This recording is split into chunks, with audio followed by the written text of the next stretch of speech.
খাদ্যরসিক বাঙালির পছন্দের তালিকায় পড়ে লাউ চিংড়ি। সেই রেসিপিটাই তোমাদের সঙ্গে আজকে শেয়ার করতে চলে এসেছি। চলো তাহলে দেখে নিই। প্রথমেই কড়াইতে তেল গরম করে দিয়ে দিলাম সাদা জিরে, তেজপাতা আর শুকনো লঙ্কা ফোড়ন। এর মধ্যে দিয়ে দিলাম নুন হলুদ মাখিয়ে রাখা চিংড়ি মাছগুলোকে ভালো করে মিশিয়ে ওর মধ্যে দিয়ে দিলাম 4টে কাঁচা লঙ্কা, পরিমাণ মতো হলুদ গুঁড়ো, জিরে গুঁড়ো আর নুন। ভালো করে মিশিয়ে ওর মধ্যে দিলাম কেটে রাখা লাউগুলোকে ভালো করে মিশিয়ে নিলাম।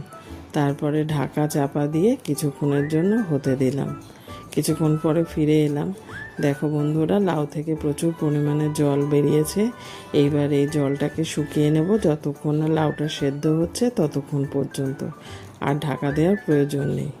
এই দেখো, লাউ থেকে জল শুকিয়ে গেছে, সুন্দর লাউটা সেদ্ধও হয়ে গেছে। এইবার এর মধ্যে দিয়ে দেব সামান্য পরিমাণে একটু চিনি, ভালো করে মিশিয়ে নিলাম। আর এই ছাড়া ছাড়া ভাবটাকে কাটার জন্য এর মধ্যে একটু চালের গুঁড়ো দিয়েছি। তোমরা চাইলে আটা বা ময়দাও দিতে পারো। এবার ভালো করে মিশিয়ে নিলেই তৈরি হয়ে গেল আজকের রেসিপি লাউ চিংড়ি। তাহলে বন্ধুরা, রেসিপিটা তোমাদের কেমন লাগলো একটা কমেন্ট করে জানিও। ভালো লাগলে একটা লাইক করে দিও।